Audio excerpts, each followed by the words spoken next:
keynote speaker today is Sabine Bernecker-Bendixen, which for the past 20 years I've been teaching communication skills, management skills, and soft skills to adults like us. And like yesterday, I would like to do a quick warm-up in which I will explain a little bit what soft skills are. So what we're going to do, you will imagine that you're now being interviewed, and I'm going to ask you a few interview questions. If you think it's a good question, then clap your hand enthusiastically. If you think it's a bad question, you still have to clap your hands, but more politely.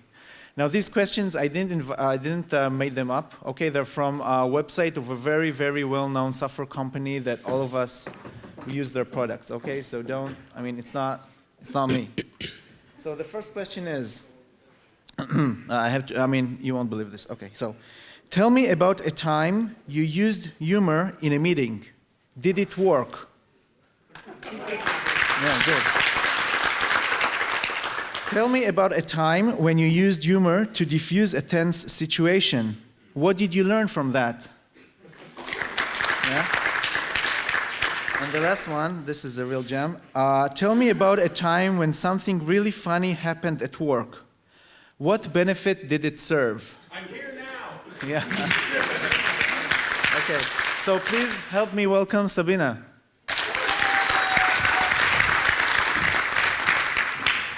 Thank you very much. Good morning, DevOps folks.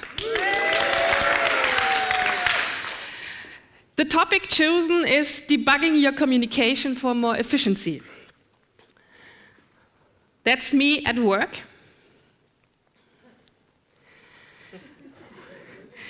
And work could be different all the time. You think you know everything, and the next day will show you you don't know anything. You have to start to learn new.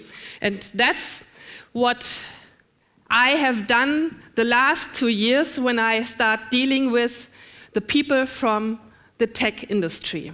I had to learn what you are talking about, how you are organized, try to understand how you are thinking. You all are human beings, but sometimes I have the impression that you think you are something totally different. And so I had to learn a lot, and I'm still learning. And it's much fun. And yesterday we heard that we have to learn our whole life. And I think that's very important for us, to learn our whole life. Communication is important. Important for the tech industry, important for DevOps. Yesterday we heard that DevOps is not about culture. I do agree. When we define culture as an after-work culture, going out to have some beer, some drinks, that's a nice thing, but that's not culture.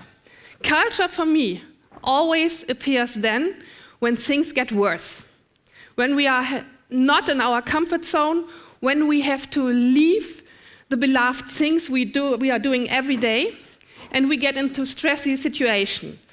Then culture is, for me, how we behave with each other, how we communicate with each other.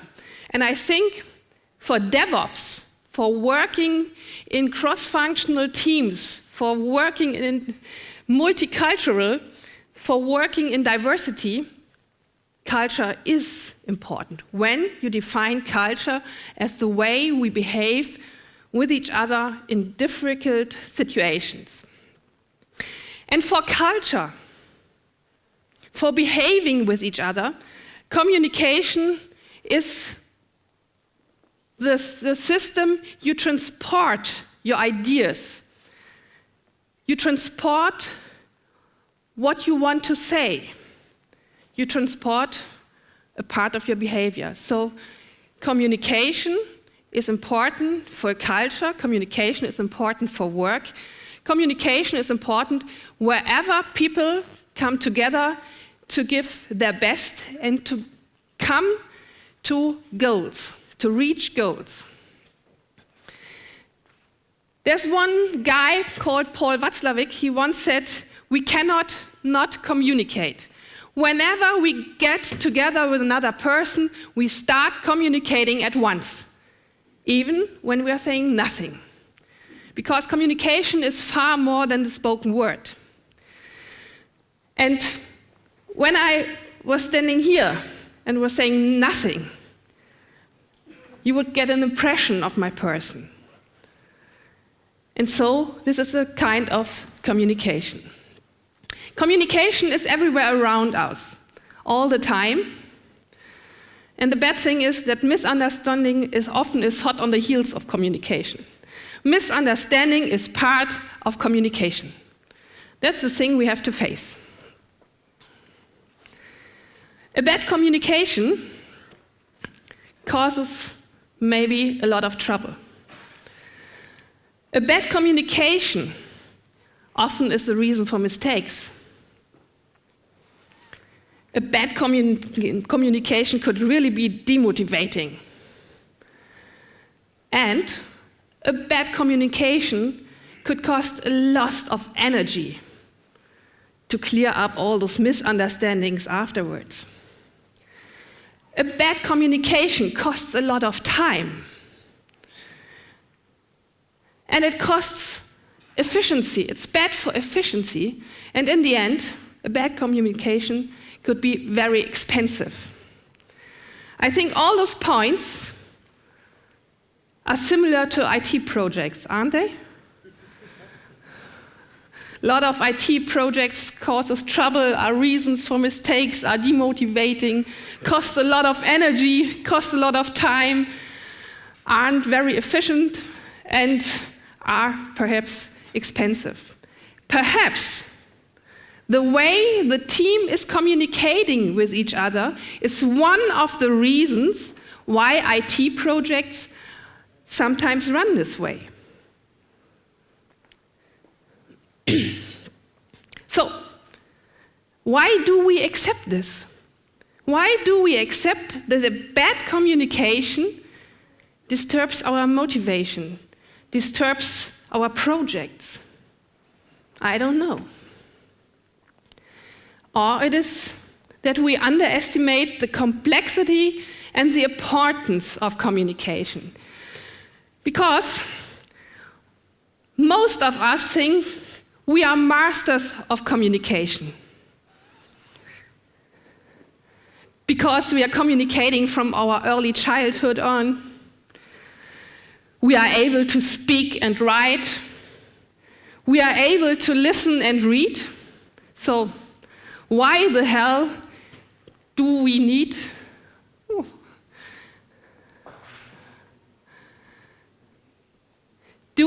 to learn how to communicate? I think we are sometimes more like masters of disasters. We know that our communication isn't good enough, but we don't start doing anything about it. We keep on talking. We have to communicate. We have to better our communication. But what do you do for that? Tell me.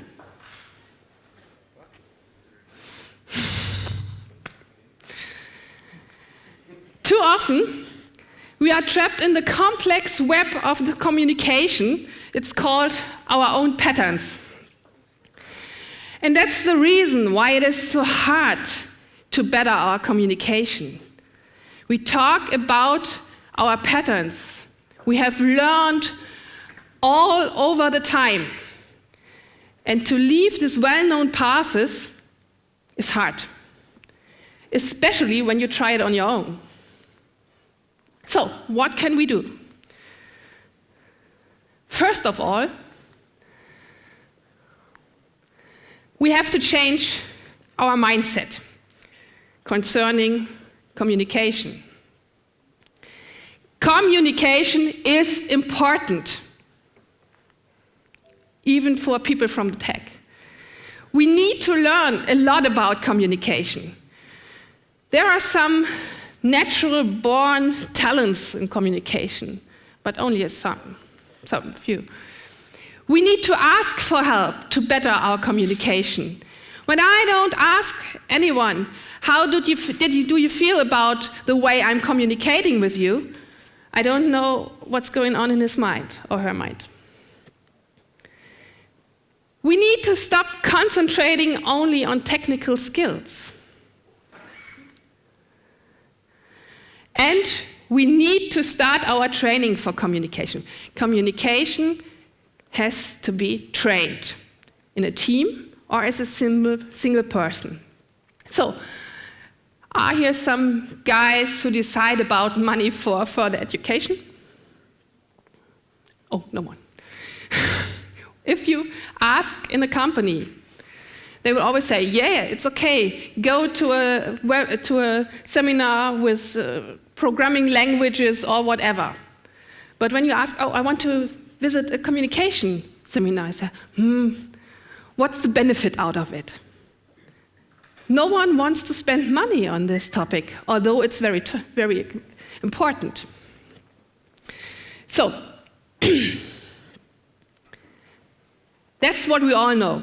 The very simple model of sender, receiver, the message in between, and the reaction of the receiver. But when I say communication is a very complex topic, this couldn't be all. It's not enough.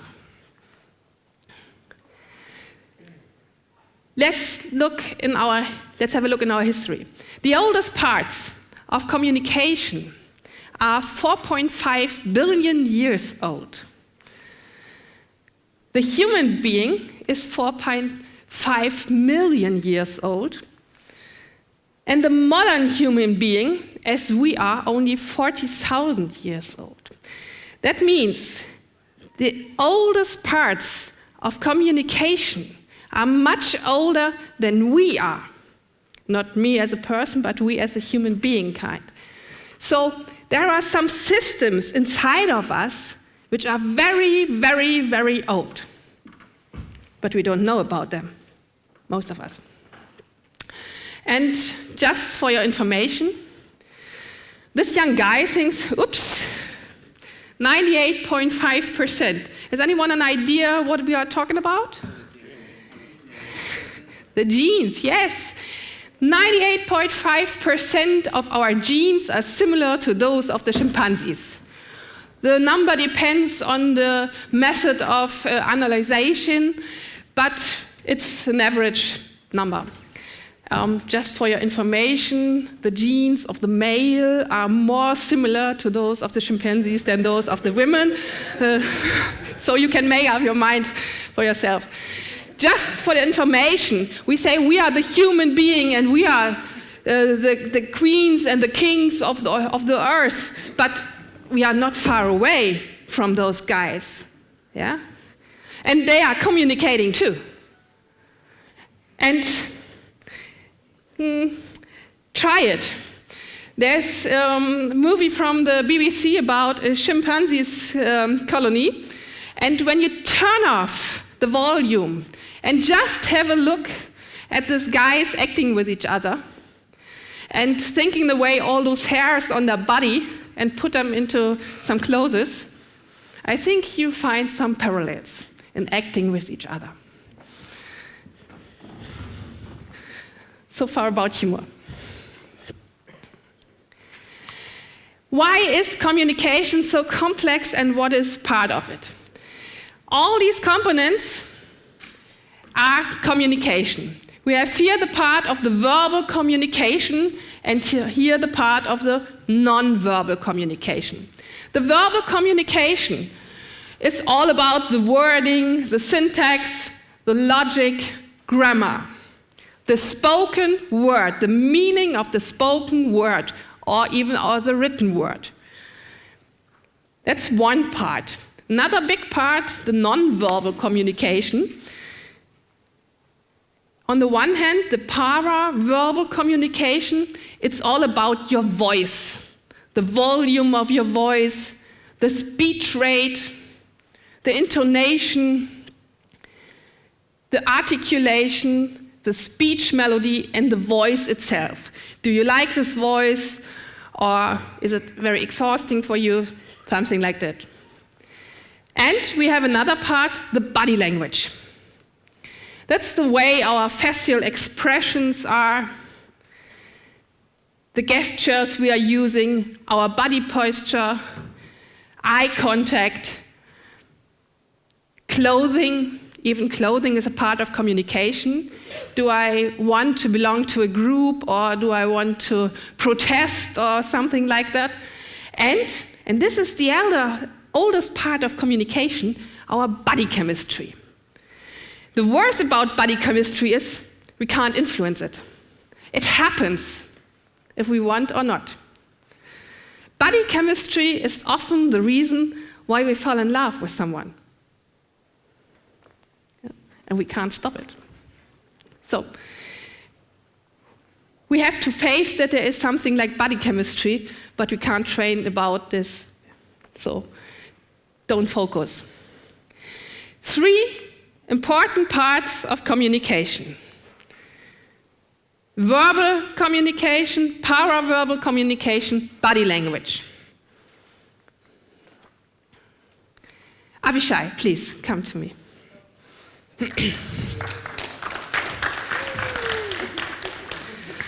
I'm really happy to see you again. Why not? Because you moved away. I said I'm really happy. So why don't you believe me? Because your words say something else. Okay. The way we behave. Thank you very much. Please, stop. Avishai. Not so. Avishai is the reason why I applied for Tel Aviv, because we met in Ljubljana, and he said, hey, you have to come to Tel Aviv, and so I applied. And I would really like to hug you. That's for all the organization team. A hug, you're very lovely. Thank you very much. What you have seen is called inconsistent messages. The relative importance between verbal and non-verbal messages. And that's very hard to face. What we say with our words has to be expressed with our body. And if this does not work, the receiver of the message doesn't know what he should think about it. He's unsure about what comes. And Albert Mehrabian has made some studies about this topic. And he found out 3 important numbers: 7, 38, and 55. 7 is the impact, 7% is the impact of words in an unsure situation. Not when we know each other very well and we are joking, then you know what I mean. When I say, oh, you are stupid, and we are laughing, and you know me, then you know that's just a joke. When we both who are communicating, I say, hey, you're stupid, and you don't know me, you say, what's going on? Yeah, why did she say this? So 7% impact of words. 38% is the impact of your voice. Does your voice sound the way that the receiver thinks, yes, she is right, she knows what she's talking about? And you see the last number. 55% is the impact of your body language. 55% body language. And if the impact of words, or if what the words say does not match with your body language or the voice, the receiver tends to believe what these parts express. Yeah? Yes, I would really like to come to visit you. Yeah. And when you start looking at this in your team, you will recognize this behavior. Someone says something, but his body language or her body language is totally expressing something different. It's crazy. How many times Have you thought about your body language and the impact on others? I think that's not too often. So let's start with it. We have the second time for changing the mindset. The first changing a mindset was that we start believing that communication is very important. The second time now is changing your attitude towards your communication partner. I am okay, you are okay. This is the only useful attitude for communication on eye level. It does not depend on your knowledge or the knowledge of your communication partner. It does not depend on the hierarchy level you both or you three are. It's just your attitude towards the person you are communicating with. I am okay, you are okay. We both are on eye level. There are different attitudes like I am okay, you are not okay. This means I know everything and you don't know anything, so I will be kind and tell you something about it, okay? It's like the teacher perspective. Or I am not okay and you are okay, so I don't know anything and you know everything, so please, please, please help me because I won't solve this problem on my own.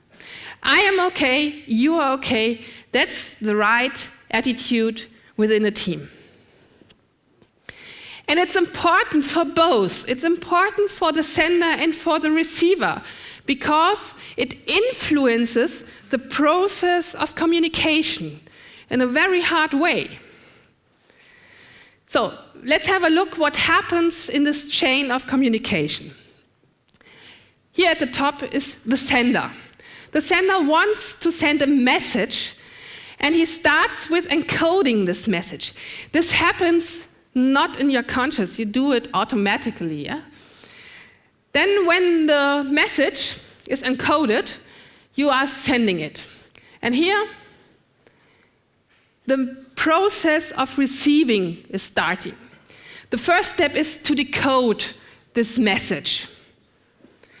After it is decoded, it runs through a filter, like a coffee filter.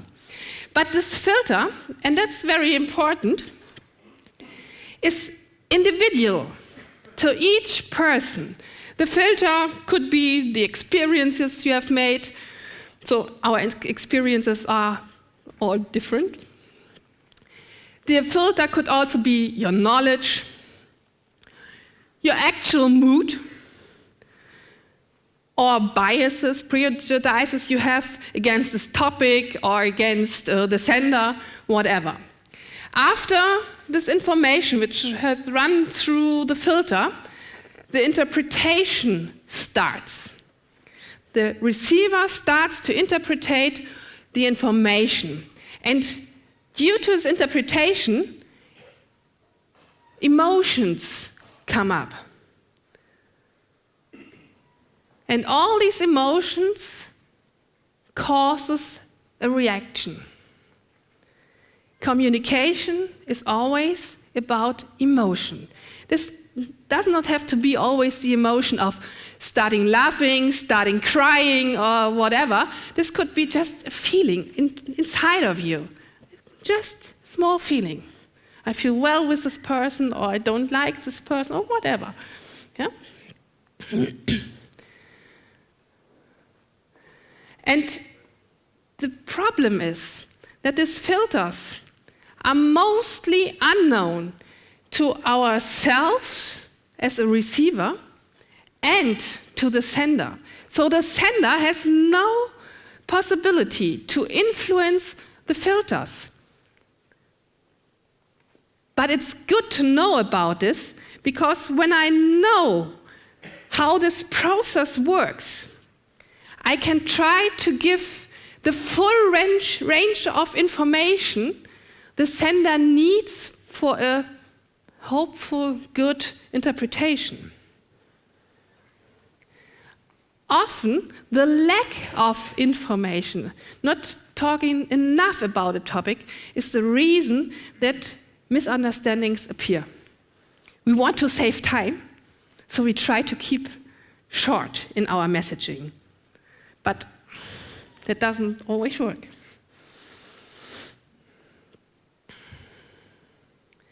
So that's a more complex model of communication, of the sender-receiver model, where I've worked in all those filters. The sender, the initiator, starts to communicate. He encodes his message in a verbal or non-verbal way. And then the receiver starts decoding, the information runs through the filters, the interpretation starts, the emotion starts, and the receiver starts to react. With starting this reaction, this could just be a facial expression, he becomes a sender himself. And the process goes on in this direction. This means communication is always a bidirectional and parallel process. Communication does not work only one way, they stop and work the other way around. It's all the time between the communication partners. We are always sending and receiving. And that's the way why communication is so complicated. And that's the reason when you talk about difficult topics, both sides have to concentrate on it. It doesn't work when you are tipping on your keyboard or something like this, or watching a movie beside when you're talking about a problem. Because you cannot concentrate on all things. Yes, I know. We can do all things at once. No problem for us. But nothing of those things will be perfect. So start concentrating on communication when you're talking about difficult and important topics.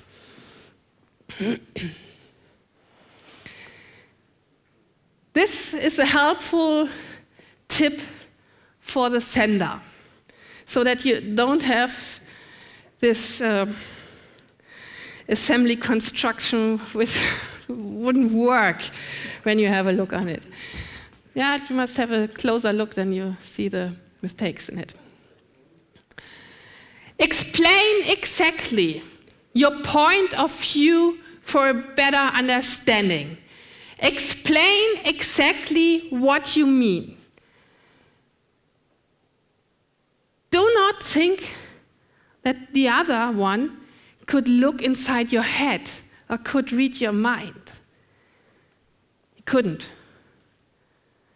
And this is very crazy, because we all are afraid of the NSA or other secret services reading our emails, listening to our telephone calls, but we expect other people to have a look inside our mind to know what we want to say. I don't want anybody to look in my mind and know what I'm thinking. When I want to tell you something, then I have to do it. If you want to tell somebody something, then you have to do it. Explain it very well, take your time for it, and then it will work much, much better.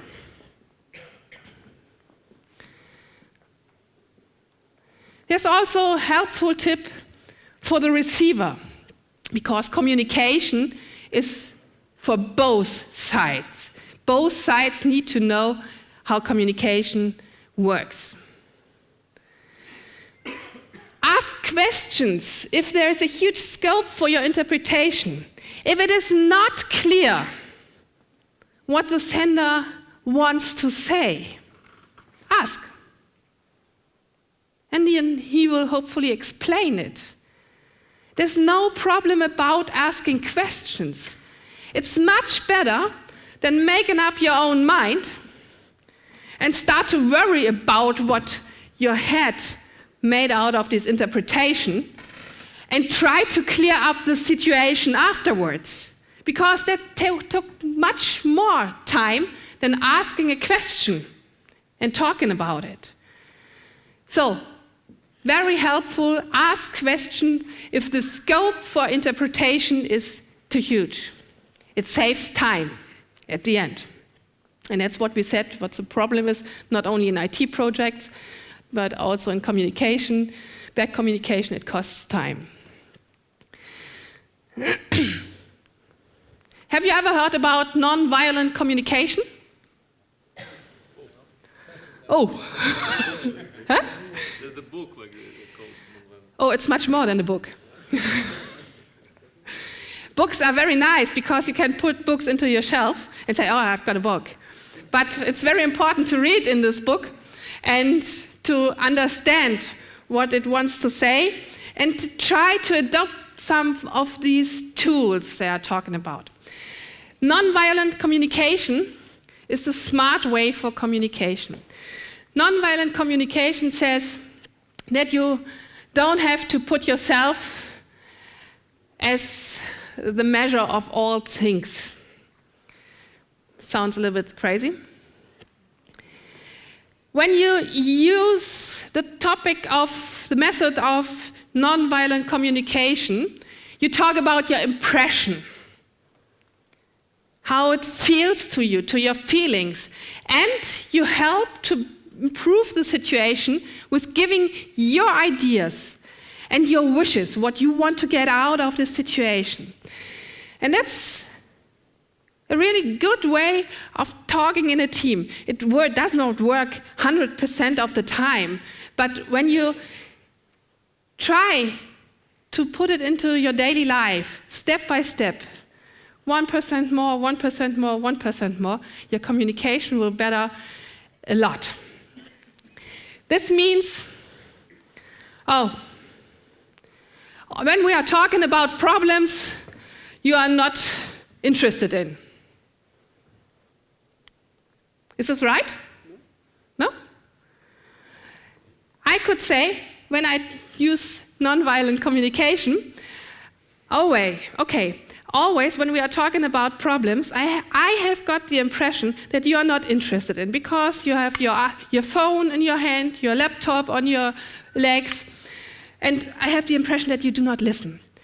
I worry about this, because I think this problem is very important for us. So I would like you to stop playing with your phone and start talking with me and giving me your ideas so we could discuss about our ideas. That's nonviolent communication.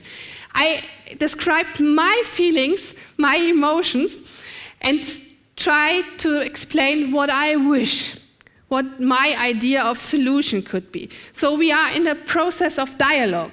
When I say, you are not interested in this topic, that's absolute.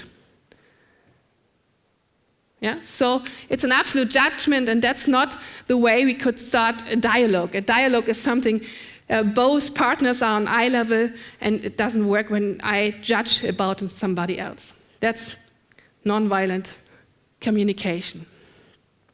Express with your words what you are feeling. Show appreciation.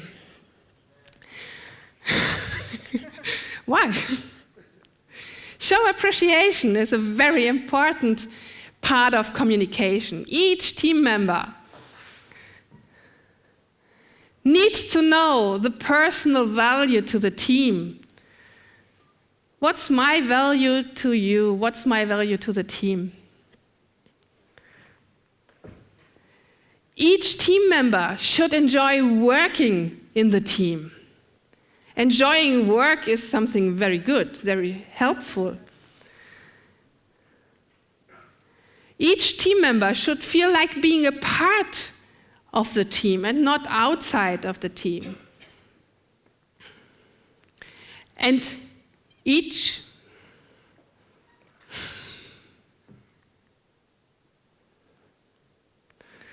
I think the batteries are low.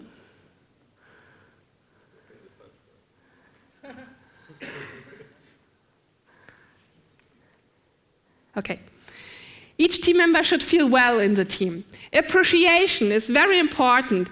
When everyone knows his value in the team, then we can talk about mistakes. We can give feedback without any trouble. If you don't know your value to your team, And if you don't feel appreciated, it's hard to stand feedback. It's hard to talk about mistakes because you have always the impression that you're not good enough because you don't know what the others think in the positive way of you. So, the takeaways. Communication is a complex and important topic. We are no masters of communication. So that's what we have to face. Invest in better communication, it will save time and money. There are experts who could help you, and that's very important to know and to use. I am okay, you are okay is the only useful mindset for a communication which is on eye level, for a communication which has the meaning of a dialogue. Not only more discussion, but a dialogue to come to solutions. Take time to describe exactly your point of view, your impressions, etc. Ask questions and avoid misunderstandings. And think about the method of nonviolent communication, which will help you to ease some difficult situations. And last but not least, show appreciation. There are 8 very important takeaways. Communication is about feelings and emotions all the time. Even if it's a male team, even males have emotions and feelings. Even people from tech have emotions and feelings. So communication is always about emotions and feelings. And when diversity comes into the team, gender diversity, feelings and emotion are already there. A woman is not the reason why feelings and emotion come into a team suddenly. Yeah? But that's what a lot of people think. Oh, we're having a woman in the team? I have to take care because she can't start crying or something like that. No, not only women have emotions and feelings, male have too. So, it's about the human inside of us. And that's why we are talking about feelings and emotions when we are talking about communication. We all are humans. You have heard that the communication, some parts of communications are very, very old, and they are inside of us. So, thank you very much, and I hope it will help you.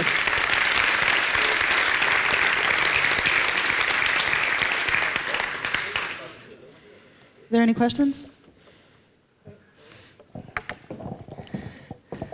Hi, thank you very much. That was really great. The problem that I'm facing with is that because communications is such a subconscious effort or habit, it's also something that, to me, seems very hard to change and very hard to control.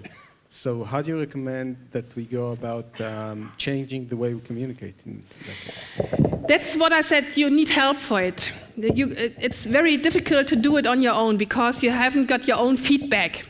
And you need help from outside. This help could be some guys of your team. You say, okay, my communication, I want to know how my communication impresses the other one. So you can ask them and try to get out the feedback from them. But you can also ask some people who are, as I said, professionals in communication, who come and join a team, join meetings, but not also meetings. Daily communication is important as well as the communication in the meeting. And these professionals can help you to show up where the problems could lie in the communication and try to give you some ideas how to solve it. But One thing which is very important about changing communication is you have to do it on your own. You just get ideas, you can get feedback, but the one who has to change it is you. And it's a hard work, really. You can't say, so tomorrow I will communicate in another way. That won't work. You have to do it step by step. And that's what I say when I say we have to start our training for communication. We have to train it. It's a technique. But the first step is to know what other people think about us. And then we can decide what we want to change and the way we want to change. And then we can start training it. It's a process. I have a question that is more, I think, relevant for early stage startups. Let's say you join a startup and there is some communication gap. And from my experience, it takes a few months, if not a year, just to get it working. You know, really, with someone that you don't have chemistry with, it takes about a year until you get to know each other really. But by the time, I mean, a year is a very long time for a startup. So the question is, how can you? I mean, you can start taking consultants and all kinds of that stuff, but you need like very, very fast to ramp up your team, and for the exception of good interviews. Like, what do you do? To improve communication is nothing which works very fast. So that's very important. But what works very fast is to know that there could problems appear and that you are aware of that and that you talk about that you feel not good in the situation and something like that. That you try to express your impression of the situation and start talking about it. And that's the very important process within a team, to start talking about it, not to say, oh, I won't tell about this, he must know. And you said you know each other very well. To know each other very well is a situation which raises up, I don't need to communicate that much because he or she knows what I want to say. And you stop talking to each other, like an old couple.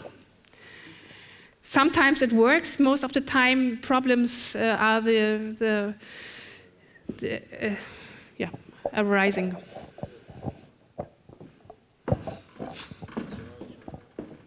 Yeah. So, from my experience, most of the not most, at least 50% of the communication is non-verbal, right? It's either email or messaging. Email is verbal communication. So not face-to-face. Okay, yeah. Let's put it that way. And from my experience as well, like most of the problems actually come from this form of communication because, like you said, 7% is words and then the rest is like how you interpret it. And the way you interpret the email really depends on your feeling at the same time and what you think about the person, your prejudice about them. Yeah. So how would you go about and like start improving that problem? Because I think that's at least from my experience, when you deal with the distributed team, this is the main problem that causes most of the friction. Yes, that's right. That's a very, very important problem because all these this body language and voice part is not there. And it's very important for interpretation. And it's hard to write a joke down. Yeah? So sometimes when we talk to each other, I can say something and you know it's a joke. When I write this, you don't know this because you don't hear my voice, you don't see my face, and so you just read the words. My tip for this situation is, when there's a big problem, first of all, start a call. Try to talk to the other one, or perhaps much better, a video call if he's not in the next room. If he or she is in the next room, get off your chair, leave your room, get into the next room, and talk face to face. It's much easier. But sometimes you can't do anything about writing an email. You have to. It would be an idea to write, hey, there's a problem, let's talk about it. When can we have a telephone call or a conference? And then talk about it, not writing. You can write down the points you have come to in your call later on and send it as an email as the details of your discussion. But not first step, the email with all the points which doesn't work, and then say, so, not my problem anymore. Yeah? And then you have sometimes a great loop of misunderstandings, and it takes too much time. Last question. Thank you.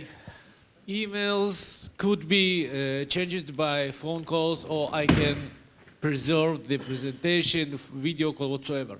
But in my day-to-day work, it's a lot of procedure, wiki pages that I have to write. I have to use it to the day-to-day tasks.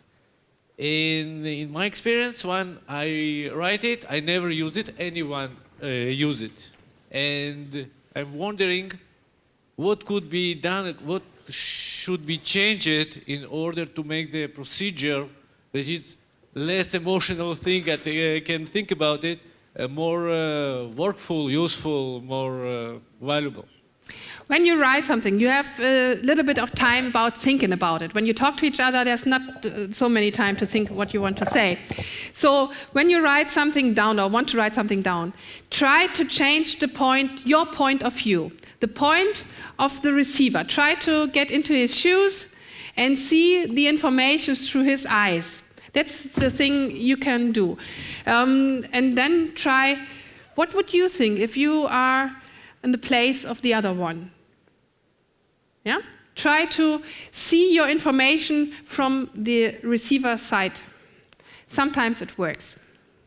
But if I'm too egoistic, I know what am I doing. I don't need really this procedure. And if I will put myself in the position of receiver, so I should be thinking that it's dumb, and I have to write my procedure like 2 or 3 years old child. And it's small task leading the huge procedure. Yeah.